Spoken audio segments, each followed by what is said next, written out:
Okay, so this will be video 5 in the series on factoring. So just to recap, the first video we talked about what is a GCF and how to factor a GCF out of a polynomial. The second video we talked about factor by grouping, which in that moment kind of felt like, whatever, but then it came back in video 4. Video 3 is where we started talking about quadratic trinomials and how to factor those. In the first method, we do kind of like a shortcut where as long as the coefficient on the squared term is 1, you can just take factors of C that would give you the sum of B, and then you put them into two binomials, x plus or minus the first factor, and then x plus or minus the second factor. The fourth video, you can't do that shortcut anymore. Instead, the fourth video, you have coefficients on the squared term that would not be 1, so you'd have some other coefficient. And what you have to do is you have to find the product of A, the coefficient of the squared term, and C, the constant, and then find factors of that product that have a sum of B. And what we do is we rewrite the polynomial, taking that BX term, and we break it down into two terms using those factors of AC, then we factor by grouping. In this video and the two that follow, we're going to look at special cases. So when you multiply polynomials, there are special products that come up. We're going to now look at how to factor those. So again, we're going to be undoing the FOIL method for multiplying polynomials. So this is going to be how we work backwards to get back to that situation where you have two binomials. And in the first case that we're going to look at, we're going to talk about perfect square trinomials. So perfect square trinomials are oftentimes quadratic trinomials, not necessarily always, but for us, they're going to be quadratic trinomials. And basically, something special happens to them where you can skip the AC method, okay? So let's go ahead and take a look at those. Okay, so perfect square trinomials.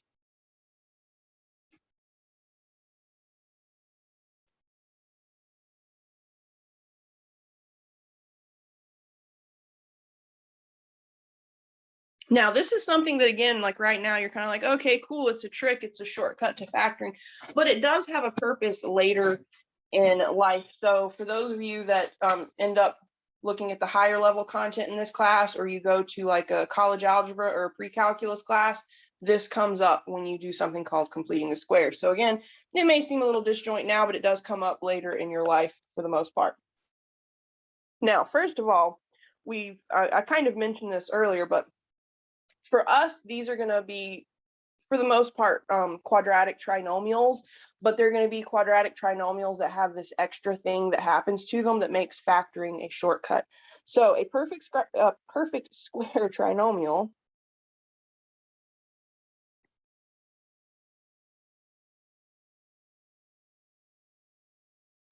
is any trinomial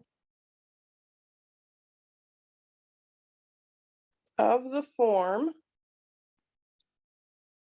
a squared plus 2ab plus b squared, or you could also have a squared minus 2ab plus b squared, where a is the square root of a squared and b is the square root of b squared. So basically what happens here is the first and last term of your trinomial are what we call perfect squares, hence the name perfect square trinomial. So the first and last term are perfect squares. The middle term is twice the product of the square roots of the first and last term. That is a mouthful. So basically the first and last terms are perfect squares, and the middle term, let me fix that, that looks crazy. The middle term is twice the product of the square roots of the first and last terms. So the first and last terms have to be perfect squares. So that means the variables have to have even exponents and the coefficients have to themselves be perfect squares. The middle term, what you do is you take the square root of the first and last term, multiply them and double it. And as long as the middle term fits that criteria, you've got a perfect square trinomial. Now, to factor we use a shortcut formula.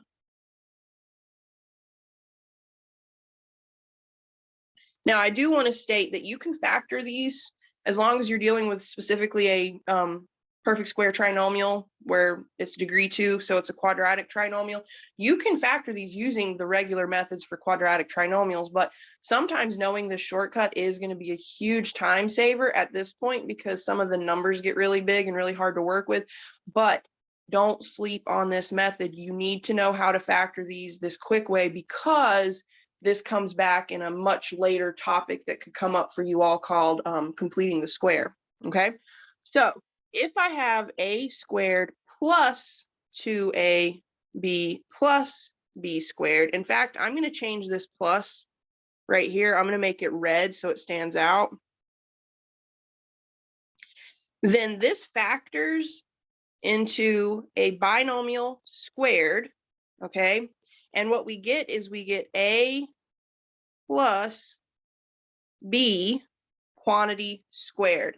So if the first term is positive, you just take the coefficient, or you take the square root of the first and last term, add them, and then take that entire sum and square it. Now, if on the other hand, we have a squared minus 2ab plus b squared, then this is going to again factor as a binomial squared, but this time we're going to get a minus b. Okay, so notice the last term, b squared, it's always positive. It's the first sign in the trinomial that changes is either positive or negative. So if you have a squared plus 2ab plus b squared, you're going to get a factored form of a plus b quantity squared. If instead you have a squared minus 2ab plus b squared, the factored form is going to be a minus b quantity squared. Okay, so I say let's go ahead and dive in. First thing I want to do is I want to remind you of how these FOIL. So right here, how does this FOIL? And then I want to look at a couple of examples where we just determine if we do or don't have a perfect square trinomial, and then we'll start factoring, okay? So first of all, how do you multiply something of the form a plus b quantity squared? Well, a plus b quantity squared is that tricky one that comes up when you're multiplying polynomials. So many students are determined to say this is just a squared plus b squared, but that's not true. This is not a squared plus b squared. Instead, a plus b quantity squared equals a plus b times a plus b. So when we FOIL this, we get a squared plus a times b plus b times a, which is the exact same thing as a times b, plus b squared. So I get a squared plus, now these two terms right here, ab and ba, they look like they're different because one, the a comes first, the second one, the b comes first, but multiplication is commutative. That means ab is the exact same thing as ba. So what we really have here is 2ab plus b squared. So I just kind of want to prove to you that the factored form really does work. Okay, so if we go back to this first slide where I show you the factored form, if we take this, I'm looking at this right here. If we take this a plus b quantity squared and we multiply it out, we really do get a squared plus 2ab plus b squared. And we can see that here. Now, the other thing I want to look at is how to determine if you do or don't have a perfect square trinomial. That's the hard part. Once you have verified that you do, in fact, have a perfect square trinomial, it's easy to factor. You can factor in the blink of an eye. But determining if you can factor using this shortcut or not is the time-consuming part. And it's not bad. It just does take a little thought. So, are these polynomials, or, well, I'll go ahead and say trinomials. Are these trinomials perfect square trinomials? Oops. All right, so let's say we have first up x squared plus 18x plus 81. So what we have to do is we have to take the square root of the first and last term. So first of all, is x squared a perfect square? Yes. As long as you're dealing with variables with even exponents, you do have a perfect square. And in this case, the square root of x squared is just x. You take the variable and then you divide the exponent in 2. 2 divided by 2 is 1. That really just equals x. Now, is 81 a perfect square? It just so happens it is. And if you have any doubts about that, I would say use your calculator. But the square root of 81 is 9. So now what we have to do is we have to make sure we meet this criteria right here. A is the square root of a squared. B is the square root of b squared. So we've got our a, which is now x. We've got our b, which is now 9. We have to multiply those. So I get 9x, but I also have to double it. So what is 2 times 9x? It's 18x. So does all the criteria match? Yes. The first and last terms are perfect squares, and the middle term is twice the product of the square roots of the first and last term. So this is yes. All right. Now for the second example, let's say we have x squared minus 10x plus 100. So let's go ahead and figure out our square roots of the first and last terms, because the first and last terms are perfect squares.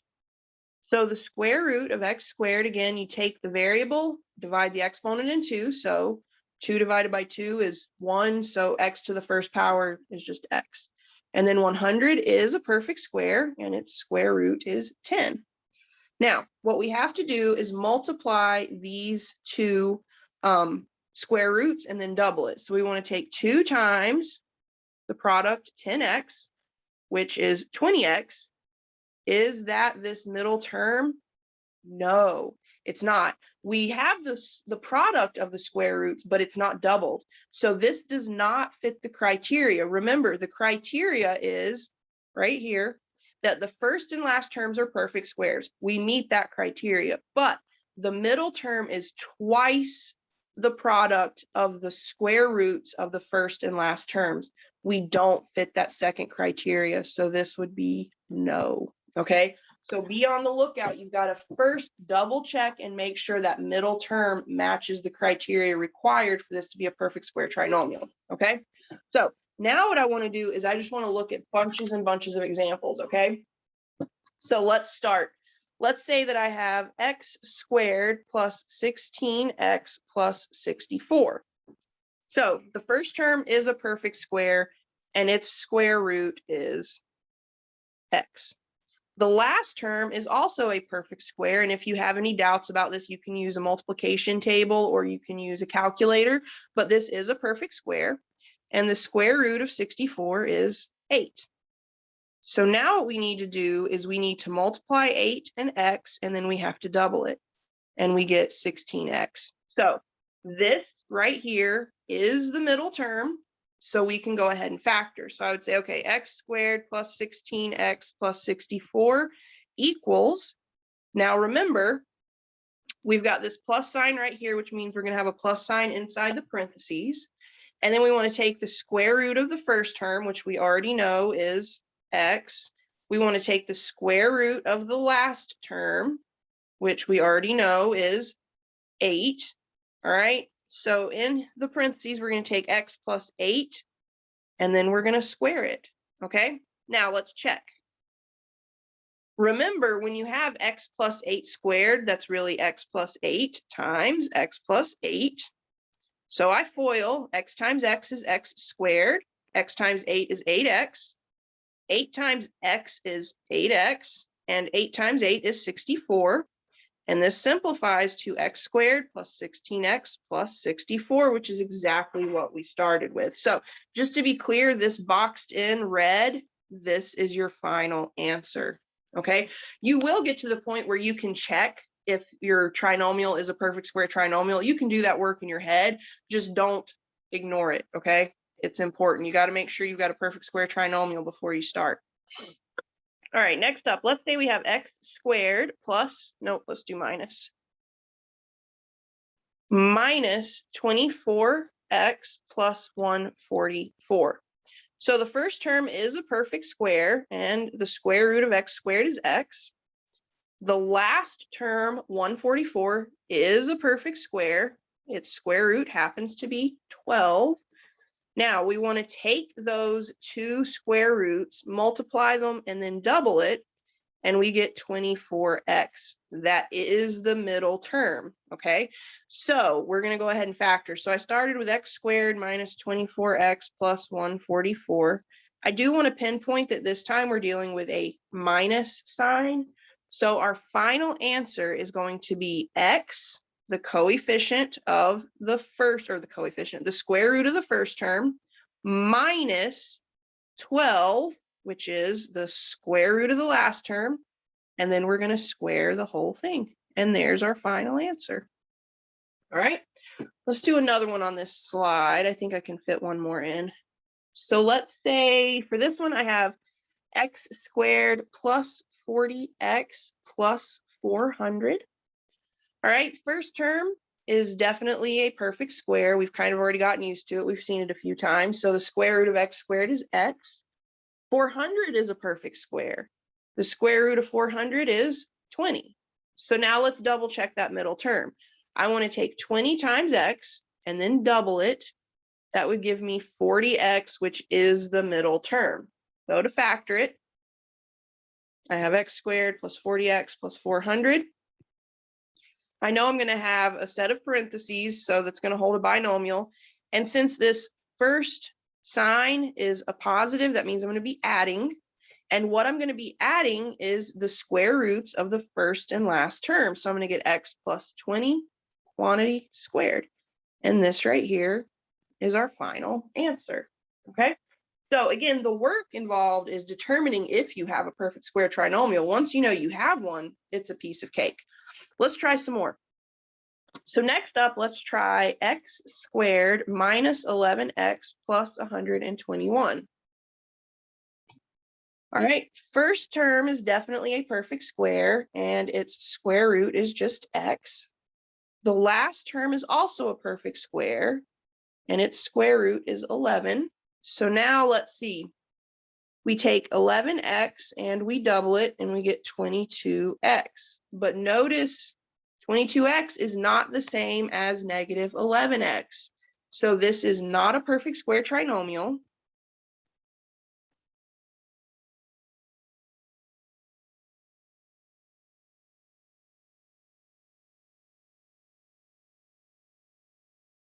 And it turns out there's going to be no factors of 121 that would add up to negative 11. So we would call this prime. Okay. So again, be on the lookout. If you just glance at the first and last terms, this looks like it's a perfect square trinomial, but the middle term doesn't meet that requirement. So this one just doesn't factor. Okay. Next up, let's say we have x squared minus 2x plus 1. Now, I throw this one in here. This one's really easy, but I throw it in here because a lot of people sleep on 1. 1 is a perfect square. It's a perfect cube. It kind of works for everything. So this is going to end up being a perfect square trinomial, but let's prove it. First term is a perfect square. Its square root is x. The last term is a perfect square. Its square root is 1. Now, if I take 1x and I double it, I get 2x, which is in fact that middle term. So I can factor. So I know I'm going to get a binomial squared. My first sign here is negative, so I know I'm going to be subtracting. And then the square roots of the first and last term are just x and 1. So I'm going to get x minus 1 quantity squared. And that's it.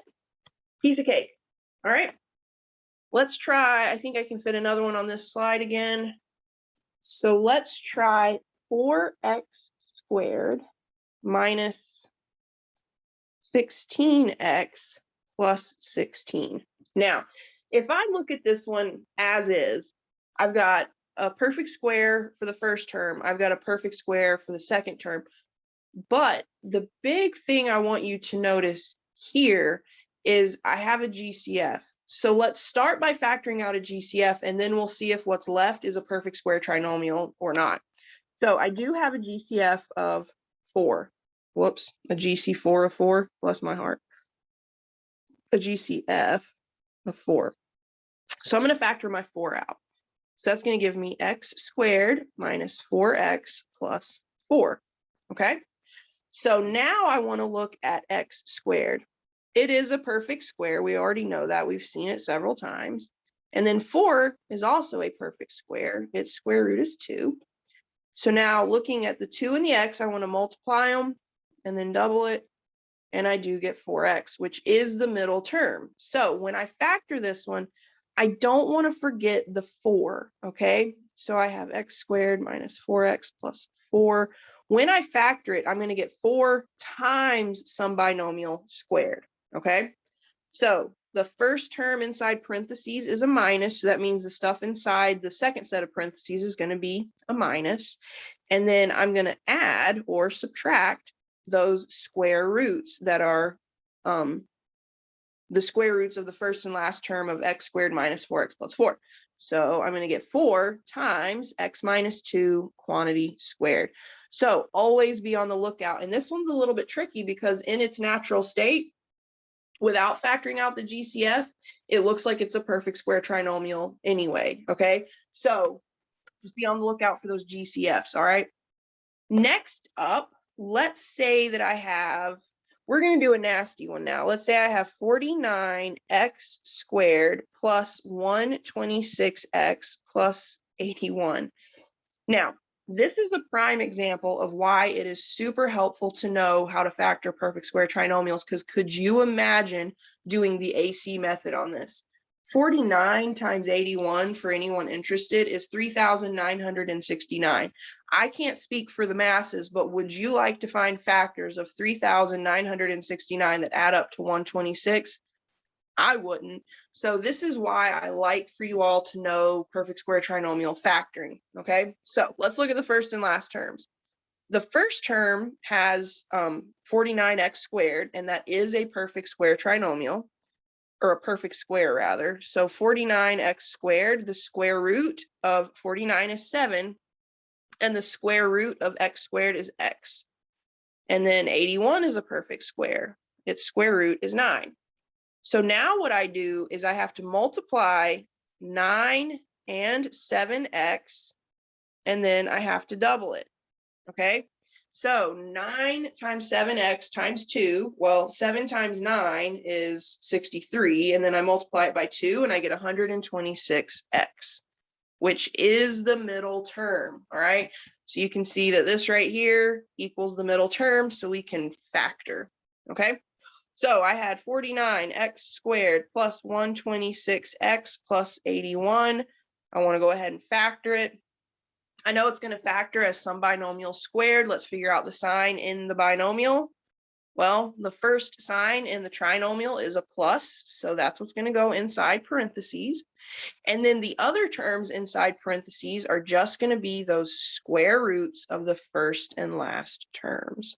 So this one factors as 7x plus 9 quantity squared. All right, let's look at another one. Excuse me. So for this one, let's say we have 9x squared minus 42xy plus 49y squared. All right, so looking at the first term, I do have a perfect square. And the square root of 9 is 3. The square root of x squared is x. The last term is also a perfect square. The square root of 49 is 7, and the square root of y squared is y. So now let's see if the middle term meets the necessary criteria. I need to take 3x, whoops, let me make that a little cleaner. I need to take 3x, multiply it by 7y, and then double it, okay? So I'm going to get 2 times 21xy, which is 42xy. So the middle terms match. I can proceed. So 9x squared minus 42xy plus 49y squared. We know it's going to factor into a binomial squared. The first term here is negative or a minus. So inside parentheses, I'm going to have a minus. And the terms inside parentheses are going to be the square roots of the first and last terms. So 3x minus 7y quantity squared. It's kind of fun, right? I like these. All right, next up, let's look at x squared plus 7x plus 49. This one's pretty easy. The square root of the first term we already know is just x. The square root of the last term is 7.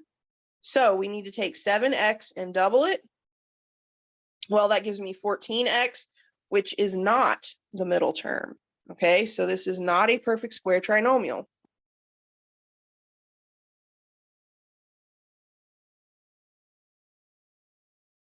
And it just so happens that the only factors of 49 are really 7 and 7, and there's no way to add those factors of 49 and get 7x.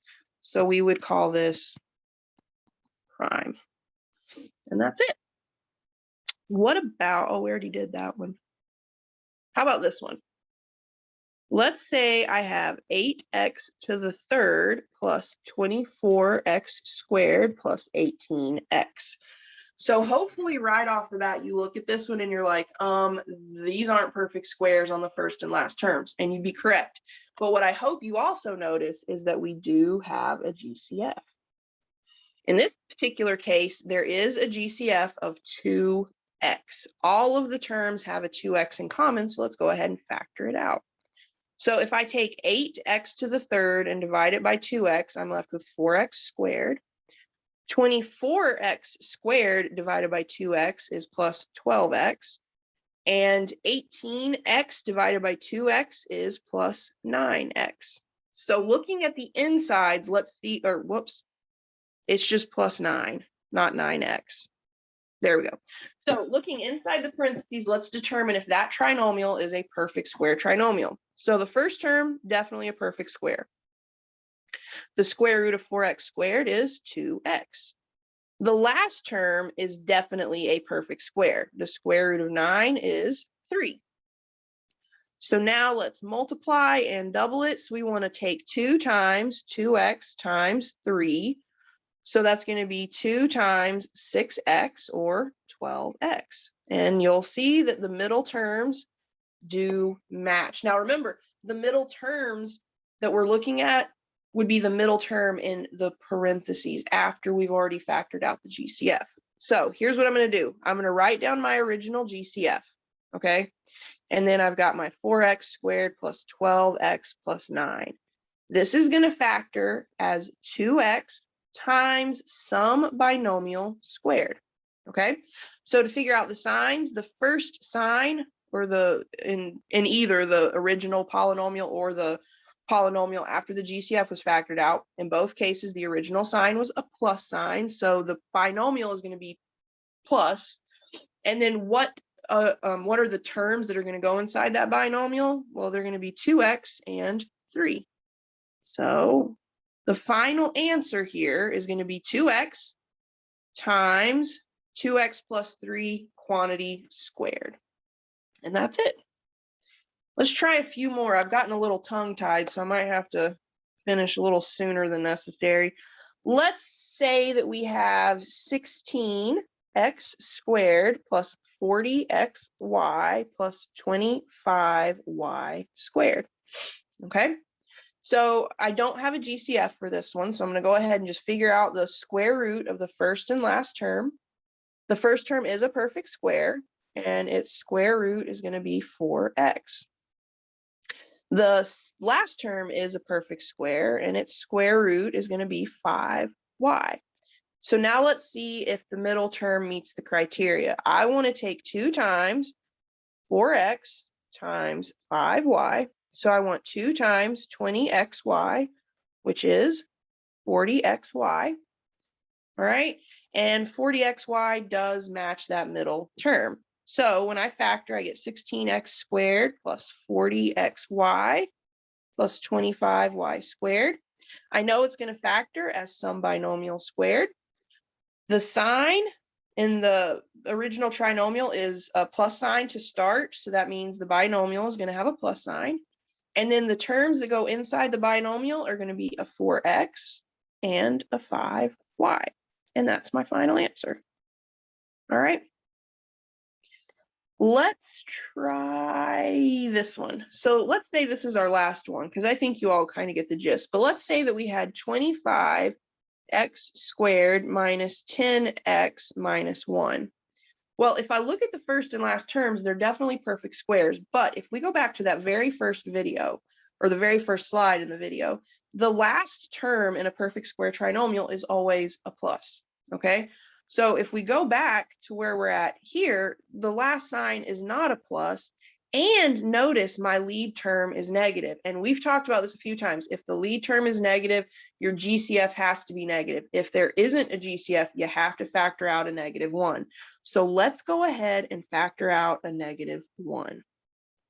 So I'm going to factor out a -1. That's going to give me positive 25x squared plus 10x plus 1.